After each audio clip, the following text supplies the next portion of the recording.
No, this is not our song. Damn it. Stop it. We've heard the song way too many times, Aryeh, and you know that by now. I just love it, man. I love Folks, we can't help it. I guess the holiday spirit, the Christmas music got the best of us. We hear it in our house. We hear it in Starbucks, at Walmart, Target. We still haven't gone back to Target since. It's too much. It's overwhelming, but welcome to America, right? Christmas is a big part of the culture. Hello, folks. Welcome to our podcast, and today we're doing it in the form of a video. And, I thought I'd spice it up. You guys have seen some of the podcasts I've done via SoundCloud, and today we're going to be doing it a little bit differently. So I hope you guys enjoy, and today joining me is going to be Aryeh Gelfand. Aryeh, welcome to the show. Hey, thanks for having me. I appreciate it. Do a business shake. He's business. Thank you, sir. Thank you. Good day. Yes. Then a little Japanese bow. One in Rome. One in Rome. One in Tokyo. Okay. And we look like we're twin brothers right now with our attire. We both have Jewish stars and necklaces, and shirts that show our muscles. We're strong men, so you don't want to mess with us. You don't want to do it. What do you think, Aryeh, people would think if they saw us in the streets right now? Like just the two of us. Don't do it. Don't mess with these guys. Yeah. Power. And essentially we're going to be talking about a few things. So Aryeh is going to tell a little bit about himself. Then we're going to jump into the holiday season and share our opinions on that. So Aryeh, why don't you tell us a little bit about yourself and how you met me, and go from there. Me, my name is Aryeh Gelfand. I'm from Queens, New York. New York, yeah. New York. All right. And, I lived there most of my life, and I've been in the Bay Area since the last week of July. Nice. So it's an interesting, funny experience how I met Uri. We were planning a Hanukkah event at Whole Foods. Whole Foods, at all places. In conjunction with some of the community partners that we work with. And who shows up to the meeting? Uri shows up to the meeting. After I was like, hey, you want to live with me? Yeah. He said, of course. He popped the question right away, guys. He didn't waste any time. He said, I'm into this guy. He's moving in with me. That's how I work. Boom, boom. Yes, any ladies watching, this is how he rolls. He's sort of a go-getter and charming. Call now. We'll keep in touch. My number's available. Yeah. Well, a number will be released after the show. Exactly. Okay. And all 10 digits, for that matter. Okay. And so I met him that night at Whole Foods. We were just hanging out, and he said, "Pop the question. We're looking for a fourth roommate. Do you want to come in?" It was a bit of a dilemma because you guys know my last house. I lived with my good friend Zach, who's been on the program multiple times. And whenever you're moving out of a new house, especially when it's letting go of a friend and moving in with different people, it can cause some drama. And it's not easy of a decision. But in life, everyone goes through it, whether you get married or you have kids or, new spouse or new friendships form, etc. You kind of have to jump to those conclusions. And, my checklist for the roommates, anybody in the future that I would live with, number one, they should respect each other, right? I think that's number one thing that you would want to live with people. I think so, yeah. Number two is that they don't blast metal music, especially between the hours of 12 a.m. and 6 a.m. My former roommate did that. Hated it. Haven't talked to him since May. Okay. And aside from that, you want people that are like-minded people with good energy, that are fun, and will respect you and appreciate you for who you are, right? Because when you're home, you just want to be yourself. You want to chill and be around good people. So that's it. That's my theory. Is that a pretty fair assessment? I think so. It's it's good to keep the house calm, peaceful. Yeah. As we say in Hebrew, shalom in the home.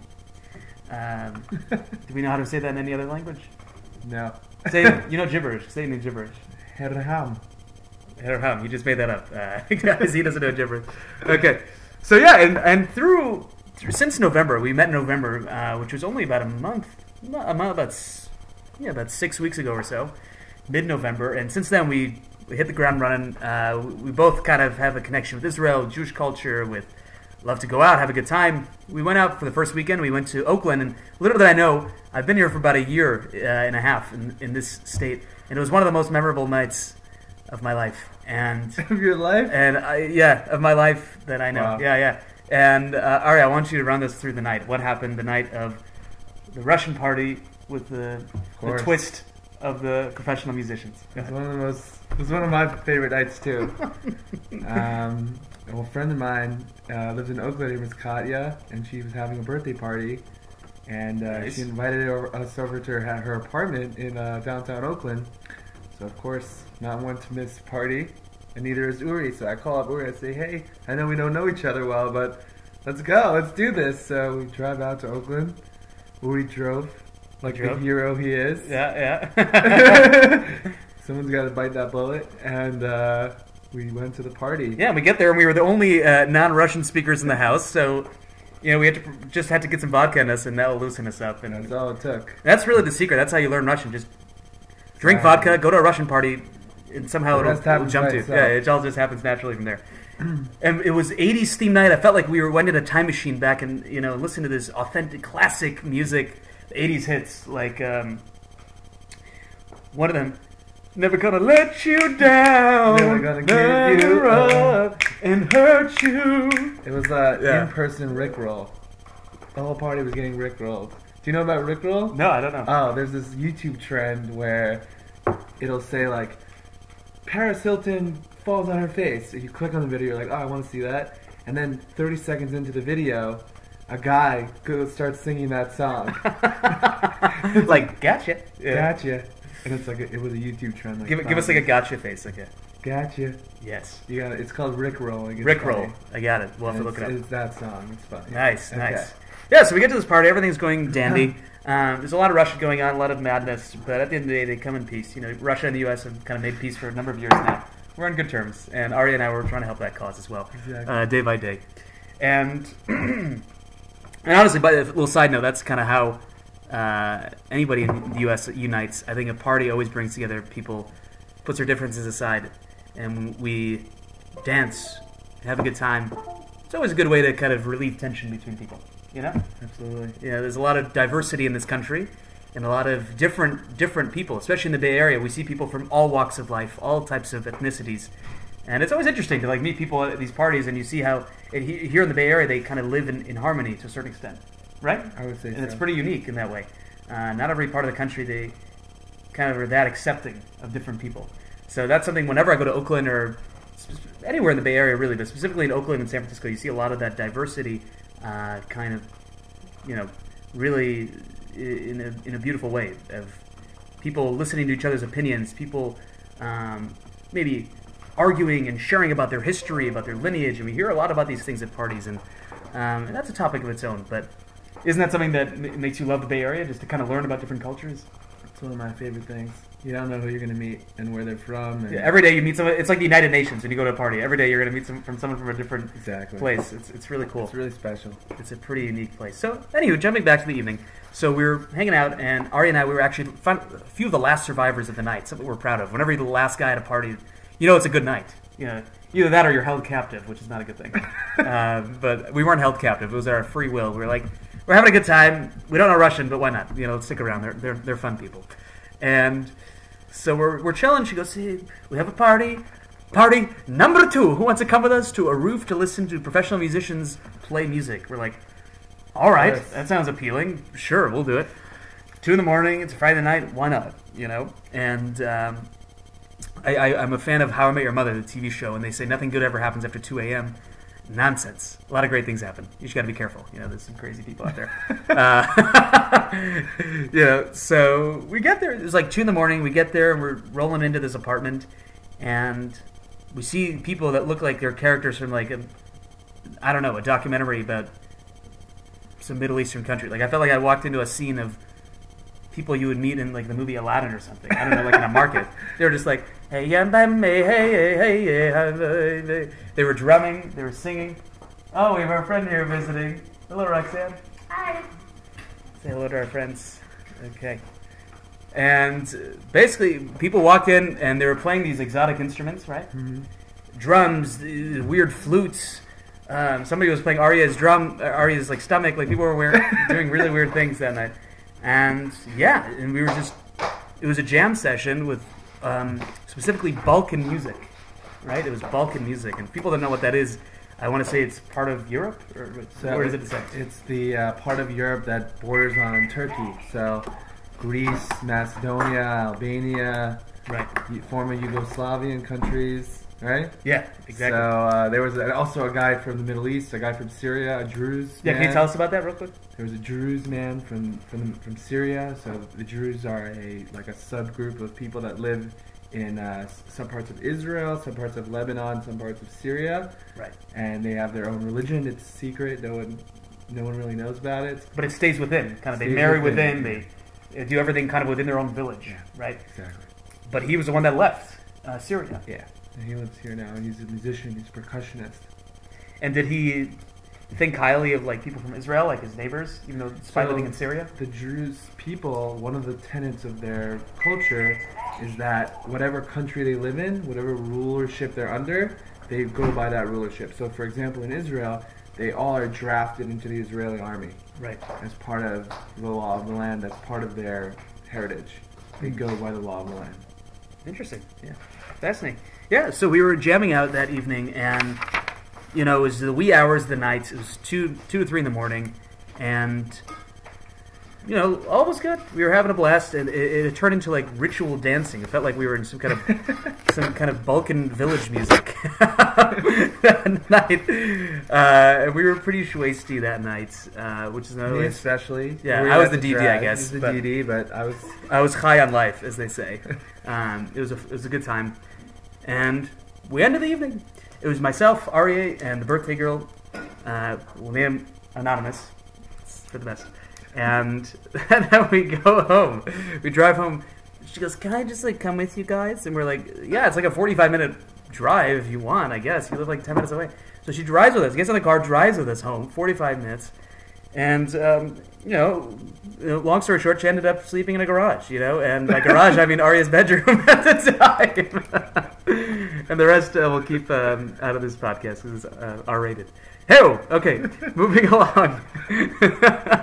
On that note, we're going to be taking a quick commercial break brought to you by our sponsors, Kedem Grape Juice. Stay tuned.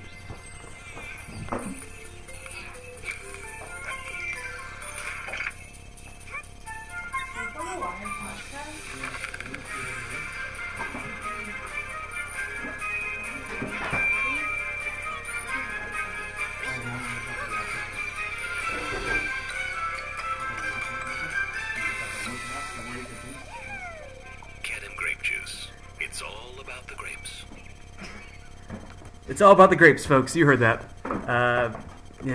It's an essential part of our Jewish culture. The grapes. Without grapes, how else would we do any kind of holiday? We would have nothing. Pomegranate juice? No. Nothing can beat grape juice. Do it.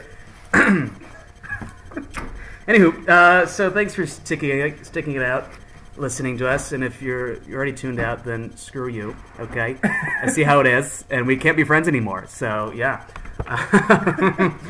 Yeah, and jumping ahead here, so Aryeh and I, we've been living here for about 2 weeks, and we live in a place called the Moshe House, and we'll get to that real quick, but one other quick story I want to talk about was a latke contest. To start off the holiday season, we participated in a latke contest, and I want Aryeh to kind of walk through that real quick. What happened, what went down, and where were we the winners? We're not the winners. You're not the winners, just get that off the bat, yeah. Just say that right away. Okay. There was a team of French women who brought it. Yeah, they were the best, and that's no surprise. They had the most colorful food. It was very artsy, and it was we are the French, we are the best. Here's our latke, and they were and the best. We will win. And they did win. We're what a surprise. Yeah, it's like the Chinese saying they win the gymnastics competitions in the Olympics. No shocker. Okay. And anywho, so we had this contest, and the way it went down, if you don't mind me just jumping in here, the way it went down is we had 35 minutes to shop for groceries, to cook groceries for latkes, and to present it in front of judges. And these judges were professional chefs from the Bay Area, and Aryeh and I and our friend Julia and this one chef we found in the crowd, because we had a cancellation from another friend, and she joined us, and it was the four of us that we cooked, and it ended up being super delicious. We had, if you ever want to make good latkes, we had, do you remember the ingredients? We had onions, we had potatoes, obviously, we had lemon juice, which was the secret sauce. Lemon juice. We threw in some carrots. Some carrots. Which is, you may or may can't not go want wrong. to do. And some love, you know, a lot of love. a little bit of our love, you know, it goes a long ways. And the judges really picked up on that last part. And yeah, we all just gave him a hug for like 30 seconds. Each And of you them. know what happens when you give a hug? Yeah, I think it releases hormones or something. I don't know. You can Google That's it. what we heard. for us. We don't know for We don't sure. know. It's just a rumor. We don't know. We always end their hugs before 30. Because they're scared what happens after. We don't want to do it, so It's. 1, 2, that's it. I was gonna make a joke about ecstasy, but it's I was saying it's kind of like when people say, "Oh, you should on ecstasy, like you'll never be the same" or whatever. It's like Same thing. Yeah. Anywho, so yeah, we did this vodka contest. We were one of the finalists according to the judges, which was pretty cool, and so we were quite proud of that. So at the end of the day, at least it wasn't a failure. You know, we weren't in last place, but second place is the first place to not win. So, you know, Next year. Can't win them all, right? We learned something this year. So that was a vodka contest. That was the way we kicked off the holiday season. And another way we kicked off the holiday season was with our Moshe House. And Aryeh and I were actually part of an organization here in the Bay Area called the Moshe House. And I know Aryeh knows a lot more about this, so he's going to jump in here and tell us a little bit about what Moshe House is. Moshe House is an organization, international organization, and they sponsor 100 houses across the world. Mm-hmm. So Cape Town, South Africa, Shanghai, Kazakhstan, they have one in Russia and Europe. And the idea is to engage young adult Jews from 22 to 32 and to form a community around that. So our job is to create 7 events a month and get people in the door, get people socializing, get people hanging out. And that's what we do. Exactly. Great. Yeah, and we've been doing this for about 23 days. You know, it's been only 3 weeks, and we've done like 6 events at this point, and we've thrown some pretty awesome parties. And you know, if you guys want to hear more about it, you can find us on Facebook, Moshe House Silicon Valley. You can keep up with our activities every month that we have cool, exciting things going on. So that's a little tidbit about that. And the house here that we live in, and we got permission to talk about this from the roommates. You know, it's the 4 of us. It's Aryeh, myself, and 2 girls. And you know, it's quite interesting. You know, let's put it that. You know, whenever it feels like we're part of like a little sitcom at times. We all have our little moments of Don't forget about Phil. drama, and we have also a garage boy, Phil. He lives. Philip, he's our servant and helper around the house. No, I'm just kidding. He's not our servant. We love him. He's a great guy. And he lives in a dungeon in the garage. So no, he has a nice setup. He has his own ping pong table. He has like a futon. It's like if we're talking garage, like this is like the Sheraton of like garages. And I know garages. Right? And Aryeh knows garages. Aryeh also lived for some time in the garage. Yeah. So yeah, this is like people book these kind of garages in advance. This is not something you can just walk in and be like, hey. You know, this is in high demand. There were a lot of, attempted people to live Yeah, there. there were people that wanted to live with us. It was in high demand, but Philip made the cut. And he's a good guy. So shout out to Phil. Good guy. And we'll see him around. And don't forget to wash your fork when you come back. Okay. And so, yeah. So we've been living in this house. And so just a few like fun things we've done. We had a party for Havdalah. Havdalah is the separation between the Sabbath and the secular part of the week. And that evening we had a rabbi, a black guy, and a Russian walk into a house. So it felt like the beginning to a nice joke. And we haven't crafted the rest of the joke, okay? So just stay tuned for next week. But essentially it was about 50, it was like 60, 70 people. And if you can imagine, I mean, you can look around this house. It's a pretty nice size house. We have couches, we have open space. And hold on. If you look around, we have a decent amount of space to host, but whenever you have a party, things get hectic, and we'll leave a few details out. But we had a great time. All in all, it was a lot of fun, a lot of good energy, and it was a good way to kind of kick off our experience here. I'll bring the light. Come to the light. The light was blocking my head. Anywho, and so that was good. It was a good time, and the dynamic of the house. How would you describe the dynamic of the house? Would you say there's a lot of dominant personality, and kind of we all get along? A lot of characters. A lot of characters. I think that's the way to put it. And let's just say, no house is perfect. Everyone sometimes forgets to wash a fork, spoon, or a bowl. But at the end of the day, we joke around a lot, and I think humor is always a good way to cope with things. So That's something that, if any advice for houses is, don't take things too seriously. Try to have some fun, live lightly, and definitely do a lot of laughing. Yeah, we do a lot of laughing. So, we definitely have our moments where we get angry at one another, but that's like any home. I mean, I know I grew up with 5 brothers, and we would always be in each other's face all the time. But it doesn't mean we hate each other. It doesn't mean we hate each other. It doesn't mean we didn't like each other. It's normal. It's part of it goes. Yeah, this is part of living in a home with someone. There's a lot of different.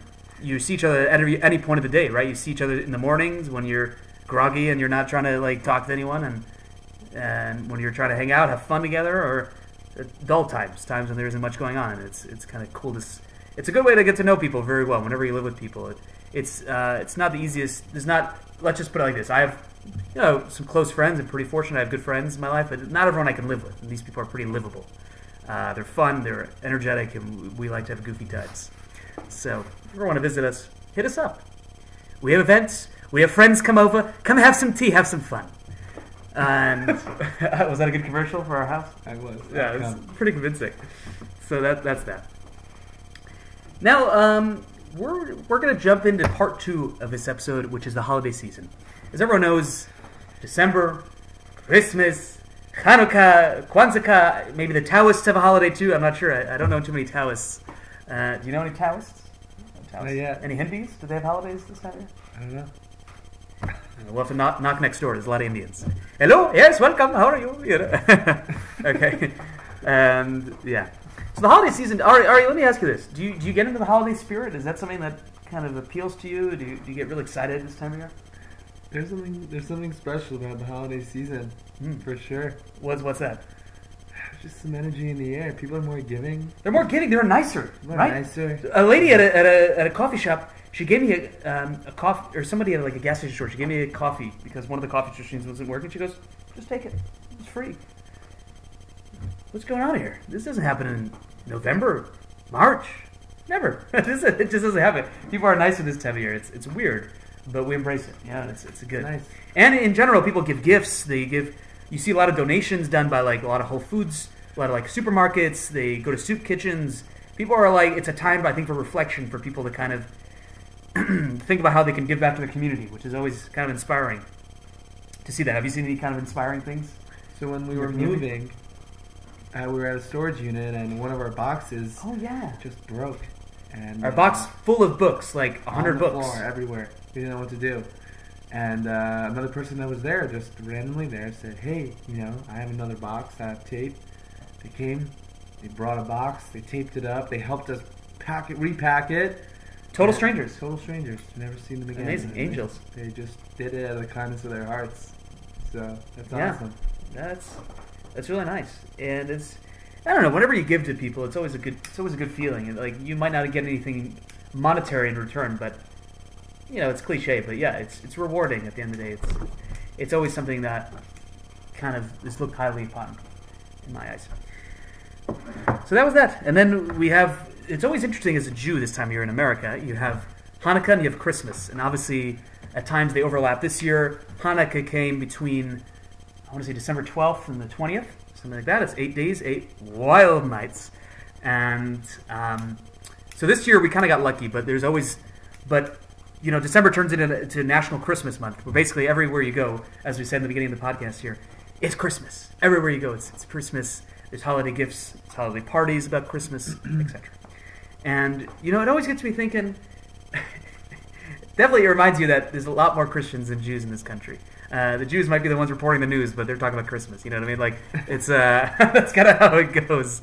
And funny enough, though, there's a lot of people in entertainment that write Christmas songs. There's a very famous musical that's done by Irving Berlin, a Jewish guy, who has a production, a musical about Christmas. So the Jews, it's a way of their way of assimilating and contributing to American society is helping with the Christian culture, but at the end of the day, making money out of it, right? The Jews like money, so I guess that's a little too much. It's true. Everyone likes money. Everyone likes money. Yeah. What, was that too much? Was that offensive? It may be true, but hey. All right, it's too much. TMI. Too much. Come on. TMI. Come on. But Hanukkah, they say it's 8 crazy nights, and I think we kind of took that. literally. Adam Sandler has a movie where he talks about Hanukkah, and it gets wild. And I think we kind of had something similar here going. But wild, I mean, we had a lot of good energy. 8 nights of candlelighting, 8 nights, singing and dancing, and it's always a good time. It's a good time. Every year I look forward to Hanukkah.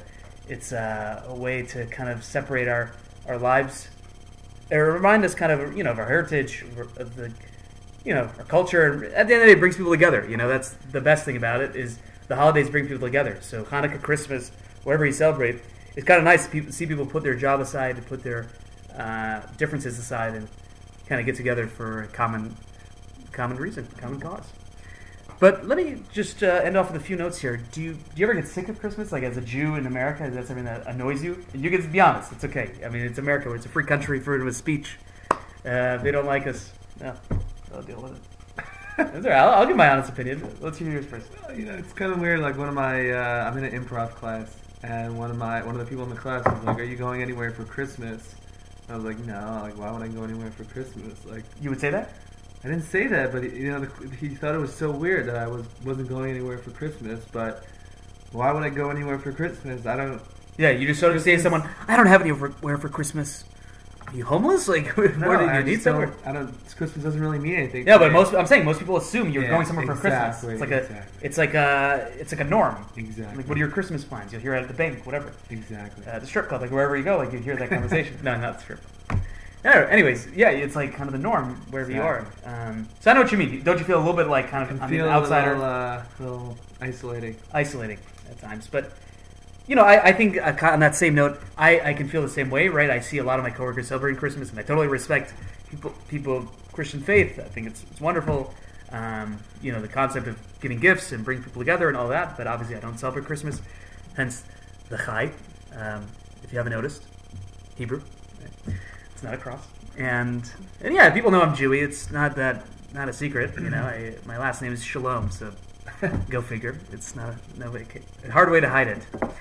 And so yeah, at the end of the day, it's like, sure, I mean, the Christian and Christmas is fun, but just any radio host tuning in here, let's cut down here on the songs, okay? You can't have 97.3 and 94.5, 94.9, 103.7. Every station is Christmas music. I can't imagine that at every point of the day, even Christians want to listen to every Christmas song ever created by Mariah Carey.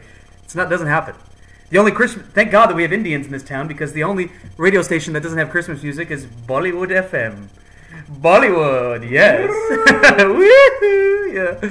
So shout out to Bollywood FM. Thank you. Thank you. You guys keep it real. You guys don't conform to the Christmas music 24/7. Again, clarification, right? It's cool. Do your Christmas music jam sesh.